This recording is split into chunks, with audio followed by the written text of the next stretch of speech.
हैं, लेकिन हम इन बातों से विचलित होने वाले नहीं हैं। हमने लोगों की सेवा की है और हम सेवा करेंगे, और यही कारण है कि हम पूरे विश्वास से कह सकते हैं हमारी सरकार बनेगी, क्योंकि छत्तीसगढ़ के लोगों का हमारे ऊपर विश्वास है। चुनौती कैसे देंगे आप भाजपा को? भाजपा टक्कर से लड़ रही है।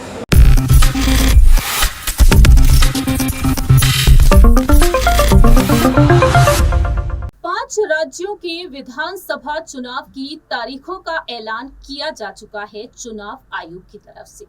जानकारी दे दें कि इस साल के अंत में मध्य प्रदेश, राजस्थान, छत्तीसगढ़, तेलंगाना और मिजोरम में विधानसभा चुनाव होने जा रहे हैं, और जैसे ही इन तारीखों का ऐलान किया गया है, वैसे ही राज्य में सियासी सरगर्मियां काफी तेज हो चुकी हैं।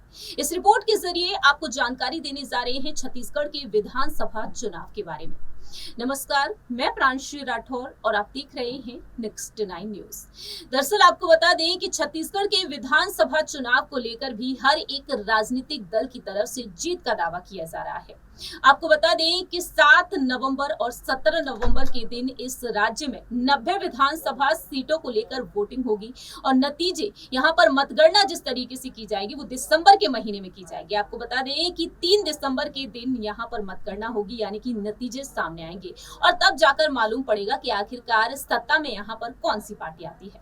लेकिन फिलहाल देखा जाए तो सत्ता में कांग्रेस पार्टी है। 2018 में जब विधानसभा चुनाव हुए थे, उस वक्त कांग्रेस ने यहाँ से जीत हासिल की और मुख्यमंत्री बनाए गए थे भूपेश बघेल। लेकिन आज देखा जाए कांग्रेस पार्टी एक बार फिर से जीत का दावा कर रही है। लेकिन ऐसे में देखा जाए तो कांग्रेस यहाँ पर बीजेपी पर हमला बोलती हुई नजर आ रही है। दरअसल आपको बता दें कि इस वक्त केंद्र की मोदी सरकार सवालों के घेरे में इस वजह से है कि सीबीआई और ईडी जिस तरीके से अपना काम कर रही है, जो छापेमारी देखने को मिल रही है विपक्षी दलों के तमाम दिग्गज नेताओं के खिलाफ उनके आवाज पर, उसे देखते हुए यहाँ पर कांग्रेस मोदी सरकार पर, बीजेपी पर हमलावर है। और यही नजारा आज एक बार फिर से देखने को मिला है। यही नजारा देखा गया है यहाँ पर कांग्रेस खेमे की तरफ से एक बार फिर से। जी हाँ, आपको जानकारी दे दें कि जब हमारे सहयोगी ऋतिक सविता पहुंचे कांग्रेस के कुछ दिग्गज नेताओं के पास, उन्होंने छत्तीसगढ़ से प्रदेश प्रभारी शैलजा कुमारी से बात की, तब उस वक्त उनकी नाराजगी इस तरह से जाहिर होती हुई नजर आई कि रोज रोज यहाँ पर ईडी और सीबीआई चली आती है। तो आइए आपको दिखाते हैं कि शैलजा कुमारी आखिरकार क्या कुछ कहती हुई नजर आई है। उनका कहना साफ तौर पर रहा है यहाँ पर मोदी सरकार पर हमला बोलते हुए कि सीबीआई, ईडी यानी कि जांच एजेंसियां यहाँ पर आ जाती हैं, और साथ ही साथ उन्होंने जीत का दावा भी किया है। आपको दिखाते हैं यहाँ पर वो रिपोर्ट, और साथ ही साथ आपको बताते हैं कि प्रेस कॉन्फ्रेंस के जरिए भी उन्होंने किस तरह से अहम दावे किए हैं, अहम वादे किए हैं। सुनिए जरा। मौजूद है छत्तीसगढ़ की तैयारी इस बार क्या क्या है?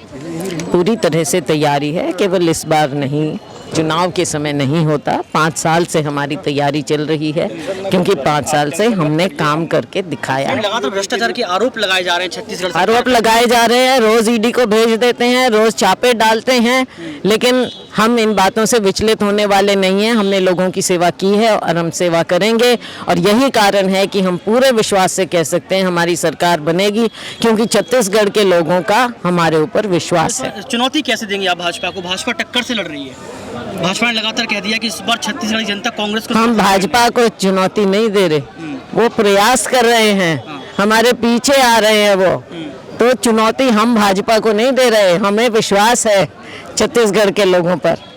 ठीक है मैम। कभी झूठ की राजनीति नहीं की। राहुल गांधी जी जो कहते हैं वो हमारी पार्टी करती। माननीय प्रधानमंत्री जी जुमलेबाजी के अलावा कुछ नहीं देते हैं।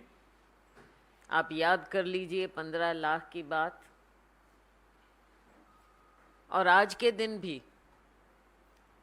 छत्तीसगढ़ में जब माननीय प्रधानमंत्री जी गए, बस्तर इलाके में गए, नगर नार की बात आई, तो उनसे पूछा गया, वहाँ के लोगों ने उनसे वायदा मांगा कि आप बताइए कि स्टील प्लांट का निजीकरण नहीं होगा, लेकिन उन्होंने ऐसा कोई वायदा नहीं किया। असलियत सामने है। कहना कुछ होता है, चुनाव के समय बड़े बड़े वायदे किए जाते हैं, लेकिन बाद में सब चीज़ों को, सब बातों को भूल जाते हैं। साथियों, हम अपने काम के दम पर ये कहते हैं कि फिर से ना केवल हमारी सरकार बनेगी बल्कि प्रचंड बहुमत से बनेगी। पिछली बार हमारे 68 विधायक जीते, उसके बाद उपचुनावों में 3 और हमारे विधायक बने। आने वाले समय में इस चुनाव में हम 75 का आंकड़ा पार करेंगे। कोई भी वर्ग हो, चाहे हमारा किसान है, मजदूर है, गरीब है, शहरी है, ग्रामीण क्षेत्र है, हर एक नागरिक को हमने अपने विकास का हिस्सा बनाया है। हर एक को लगा है कि राज्य सरकार ने उसके लिए कुछ ना कुछ करके दिया है, करके दिखाया है। साथियों, चाहे धान की खरीद की बात करें, 1 नवंबर से जो धान की खरीद होगी वो पहले से ज़्यादा 15 क्विंटल से ज़्यादा 20 क्विंटल प्रति एकड़ सरकार करेगी। ये वो बात है जो हमने करके दिखाई है। हमारे आंगनवाड़ी बहनों का भत्ता बढ़ाकर 10,000 किया गया है। कर्मचारियों के लिए काम हुआ है। हमारे आदिवासी क्षेत्र में वन उपज के लिए 67 वन उपज हम MSP पर खरीद रहे हैं और देश का सबसे बड़ा हिस्सा 65% वन उपज का छत्तीसगढ़ से किया जा रहा है। किसी वर्ग को छोड़ा नहीं। आवास की बात करें, 2011 के बाद इस सरकार ने कोई आंकड़े नहीं दिए हैं और आप ये समझ सकते हैं कि 2011 से अब 2023 हो गया है, पिछली जनगणना हुई नहीं।